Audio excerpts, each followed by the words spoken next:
Da Vinci Code by Dan Brown. அத்தியாயம் 63.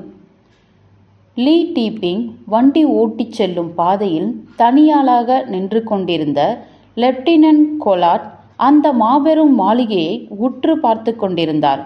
அது தனிமையில் இருளில் வீற்றிருந்தது. வேலியின் பின்புறம் பரவியிருந்த தன்னுடைய அரை டஜன் ஆட்களையும் கொலாட் கண்காணித்து கொண்டிருந்தார். அங்கு சூழ்ந்திருக்கும் அவர்களால் அந்த வீட்டை ஒரே நொடியில் சுற்றி வளைத்துவிட முடியும். கொலாட்டின் ஆட்கள் எதிர்பாராத விதமாக தாக்கும் அளவிற்குத்தான் லெங்டனால் ஒரு வீட்டை தேர்வு செய்ய முடிந்திருந்தது. பெக்கேவை தானே அழைத்துவிடலாம் என்று நினைத்திருந்த கொலாட்டிற்கு அவரிடமிருந்தே அழைப்பு வந்தது. கொலாட் நினைத்த அளவுக்கு பெக்கேவின் பக்கம் இருந்து எந்த முன்னேற்றமும் இல்லாததை போல்தான் இருந்தது. உன்னுடைய தொலைபேசி அழைப்பு அப்புறம் எங்கே இருக்கிறீர்கள் லெப்டினன்ட் கர்னல்? கொலாட் அவனுக்கு முகவரியை கூறினார். இந்த எஸ்டேட் பிரிட்டிஷ்காரரான டீப்பிங் என்பவருக்கு சொந்தமானது. லெங்டன் இங்கே நேரடியாகவே வந்திருக்கிறார். அந்த வாகனம் செக்யூரிட்டி கேட்டிற்கு உள்ளே இருக்கிறது. தடாலடியாக உள்ளே நுழைய முடியாது. அதனால் இங்கே தங்கியிருப்பவரை பற்றி லெங்டனுக்கு நன்றாக தெரிந்திருப்பதற்கான வாய்ப்புகள் அதிகம். நான் வருகிறேன் என்றான் பெக்கே. அதுவரை எதுவும் செய்து விடாதீர்கள். இதை நான் தனிப்பட்ட முறையில் பார்த்து கொள்கிறேன். கொலாட்டின் தாடை தொங்கி போனது. ஆனால் கேப்டன், நீங்கள் 20 நிமிடம் தாமதமாக இருக்கிறீர்கள். நாம் உடனடியாக செயல்பட்டாக வேண்டும். நான் அவரை கண்காணிப்பிலேயே வைத்திருக்க வேண்டும். என்னையும் சேர்த்து 8 பேர் இருக்கின்றோம். எங்களில் 4 பேரிடம் ஃபீல்டு ரைஃபிள்கள் இருக்கின்றன. மற்ற 4 பேரிடம் சைட்ராம்ஸ் இருக்கின்றன. நான் வரும் வரை காத்திருங்கள். கேப்டன், லெங்டன் இங்கே யாரையாவது பிணை கைதியாக பிடித்து வைத்து கொண்டால் என்னாவது? எங்களை பார்த்துவிட்டு ஓடிப்போய்விட்டால் என்ன செய்வது? நாம் இப்போதே செயல்பட வேண்டும். என்னுடைய ஆட்கள் எதற்கும் தயாராக இருக்கிறார்கள். லெப்டினன்ட் கொலாட், நடவடிக்கையில் இறங்கும் முன்னர் நீங்கள் எனக்காக காத்திருக்கத்தான் வேண்டும். இது உத்தரவு என்ற பெக்கே போனை வைத்துவிட்டார். அதிர்ச்சியுற்ற லெப்டினன்ட் கொலாட் போனை ஆஃப் செய்துவிட்டார். பெக்கே எதற்காக என்னை காத்திருக்க சொல்கிறார்? கொலாட்டிற்கு அதற்கான பதில் தெரியும். தன்னுடைய உள்ளுணர்விற்காக பெயர் பெற்றிருந்தாலும் அவர் தற்பெருமிதம் உள்ளவர். இந்த கைது சம்பவத்திற்கு தான் பெயர் பெற வேண்டும் என்று அவர் நினைக்கிறார். அந்த அமெரிக்கர்களின் முகத்தை எல்லா தொலைக்காட்சியிலும் கொண்டு வந்துவிட்ட பெக்கே தன்னுடைய முகமும் அதே அளவுக்கு வரவேண்டும் என்று விரும்புகிறார்.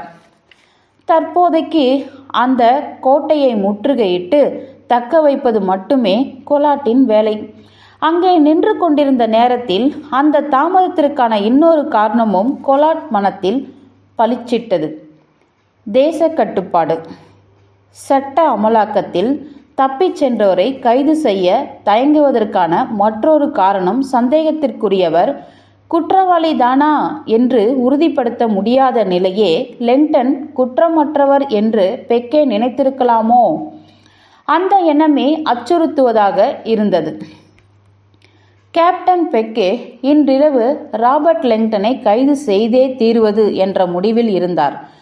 காரணம் கண்காணிப்பு கேமரா காட்சிகள். இன்டர்போல், இப்பொழுது தொலைக்காட்சி.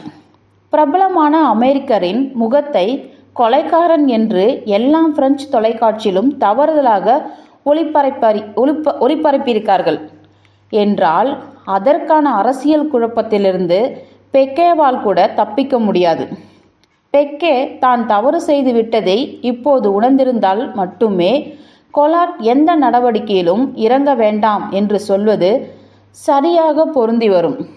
கொலாட்டிடம் பெக்கே எதிர்பார்த்த கடைசி விஷயமே அந்த பிரிட்டிஷ்காரரின் எஸ்டேட்டிற்குள் அதிரடியாக நுழைந்து லெங்டனை துப்பாக்கி முனையில் பிடிக்க வேண்டும் என்பதுதான்.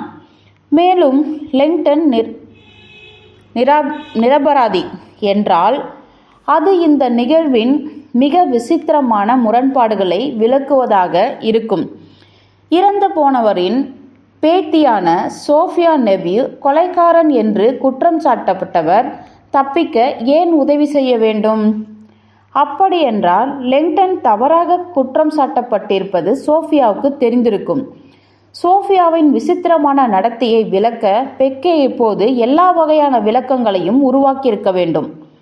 அதாவது சோனியரின் ஒரே வாரிசான சோஃபியா பரம்பரை சொத்தை பெறுவதற்காக சோனியரை கொல்ல தன்னுடைய இரகசிய காதலன் லெங்டனை தூண்டியிருக்கிறார். சோனியர் இது குறித்து சந்தேகம் அடைந்திருந்ததால் தான் ராபர்ட் லெங்டனை கண்டுபிடிக்கவும் என்று காவல்துறைக்கு செய்தி அனுப்பியிருக்க வேண்டும். இங்கே ஏதோ ஒன்று நடந்திருக்கிறது என்பது மட்டும் கொலாட்டிற்கு நிச்சயமாக தெரிந்தது. ஏதோ ஒரு விஷயம் மிக தவறுதலாக நடந்திருக்கிறது என்பதை புரிந்து கொள்ளும் அளவிற்கு சோஃபியா நெவ்யூ புத்திசாலியாக இருக்கிறாள். லெப்டினன்ட் என்றபடி ஒரு ஃபீல்டு ஏஜென்ட் ஓடி வந்தான். நாங்கள் காரை கண்டுபிடித்து விட்டோம். பாதை வழியில் 50 அடிகள் வரை கொலாட் அந்த ஏஜெண்டை பின்தொடர்ந்தார். சாலையில் எதிர்ப்பக்கத்தில் பறந்து விரிந்திருந்த பக்கவாட்டு பகுதியை அந்த ஏஜென்ட் சுட்டிக்காட்டினான். அங்கே புதர்களுக்கு அப்பால் கண்ணுக்கே தெரியாதபடி கருப்பு நிற ஆடி கார் நிறுத்தப்பட்டிருந்தது. அது வாடகைக்காரான எண் பலகை இருந்தது. கொலாட் அந்த சுற்றுப்புறத்தை உணர்ந்தார். கதகதப்பாக இருந்தது. லெங்டன் இங்கே இப்படித்தான் வந்திருக்க வேண்டும் என்றார் கொலாட். அந்த வாடகை கார் நிறுவனத்தை அழைங்கள். அது திருடப்பட்டதா என்பதை கண்டுபிடிங்கள். Yes sir. மற்றொரு ஏஜென்ட் வேடிப்பக்கமாக கொலாட்டிற்கு கை காட்டினான். லெப்டினன்ட், இதை கொஞ்சம் பாருங்க. அவன் கொலாட்டிடம் இருளில் பார்க்கும் பைனாகுலர்களை கொடுத்தான். வண்டிப்பாதையின் உச்சியில் மரங்கள் அடர்ந்த இடத்திற்கு அருகே பைனாகுலரால் அந்த மலையை குறிப்பார்த்த கொலாட் காட்சியை துல்லியமாக பகுதியை சரிபார்த்தார். பச்சை நிற வடிவங்கள் மெதுவாக காட்சிக்கு புலப்பட்டன. வண்டிப்பாதையின் வளைவை குறிப்பார்த்த அவர் மெதுவாக அதை பின்தொடர்ந்தார். அவரால் உற்று பார்க்க மட்டும்தான் முடிந்தது. அங்கே பச்சை பசுமைகளுக்கு நடுவில் ஆயுதம் தாங்கிய ட்ரக் நின்றது. அது முன்னதாக ஜூரி பாதுகாப்பு பெட்டக வங்கியிலிருந்து வெளியே செல்ல கொலாட் அனுமதித்த வண்டி என்பது அவருக்கு அடையாளம் தெரிந்தது. இது மிக விசித்திரமான எதேச்சை நிகழ்வாகத்தான் இருக்க வேண்டும் என்று அவர் வேண்டிக் கொண்டார். ஆனால் அது அப்படி இல்லை. இந்த ட்ரக்கில்தான் லெங்டனும் சோஃபியாவும் வங்கியிலிருந்து தப்பி வந்திருக்க வேண்டும் என்று நிதர்சனமாக தெரிகிறது என்றான் அந்த ஏஜென்ட். கொலாட்டிற்கு பேச்சே வரவில்லை. சாலை தடுப்பில்தான் நிறுத்தி ஆயுதம் தாங்கிய ட்ரக் டிரைவரை பற்றி அவர் நினைத்து பார்த்தார். அந்த ரோலெக்ஸ் வாட்சி போக வேண்டும் என்று அவனுடைய அவசரம். நான் கார்கோவை சோதித்து பார்க்காமல் விட்டுவிட்டேனே. நம்ப முடியவில்லை. லெங்டனும் சோஃபியாவும் எங்கே இருக்கிறார்கள் என்ற வங்கியில் உள்ள யாரோ ஒருவர் டிசிபிஜேவிடம் பொய் சொன்னதோடு மட்டுமல்ல, அவர்கள் தப்பிக்கவும் உதவி செய்திருக்கிறார்கள் என்பதை கொலாட் உணர்ந்து கொண்டார். ஆனால் யார்? எதற்காக அப்படி செய்ய வேண்டும்? மேற்கொண்டு நடவடிக்கையில் இறங்க வேண்டாம் என்று பெக்கே சொன்னதற்கான காரணம் இதுவாகவும் இருக்கலாமோ என்று கொலாட்டிற்கு தெரியவில்லை. லெங்டனையும் சோஃபியாவையும் தவிர்த்து நிறைய பேர் இந்த சம்பவத்தில் தொடர்பு கொண்டிருக்கலாம் என்று பெக்கே நினைக்கிறாரோ? லெங்டனும் சோஃபியாவும் ஆயுதம் தாங்கிய ட்ரக்கில் வந்திருக்கிறார்கள் என்றால் ஆடிக்காரை யார் ஓட்டி வந்திருப்பார்கள்? தெற்கே 100கணக்கான மைல்களுக்கு அப்பால் டைரீனியன் கடலுக்கு மேலே பிரத்யேக பிட்ச்கிராஃப்ட் 458 விமானம் ஒன்று வடக்கு நோக்கி சென்று கொண்டிருந்தது. வானம் அமைதியாக இருந்த போதிலும் பிஷப் அரிங்காரோசா காற்று நோய் தடுப்பு முகமூடியை அணிந்து கொண்டிருந்தார். எந்த நேரத்தில் வேண்டுமானாலும் அவருக்கு நோய் பீடிக்கலாம் என்பது நிச்சயம். பாரிசுடன் அவர் மேற்கொண்ட உரையாடல் அவர் நினைத்ததைப் போல் அமையவில்லை.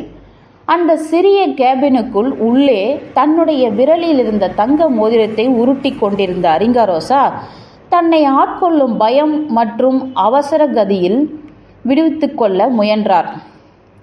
பாரிஸில் எல்லா விஷயங்களும் மிக பயங்கரமாக தவறிவிட்டது. தன்னுடைய கண்களை மூடிக்கொண்ட அரிங்காரோசா பெக்கே எல்லாவற்றையும் சரி செய்துவிட வேண்டும் என்று பிரார்த்தனை செய்து கொண்டார்.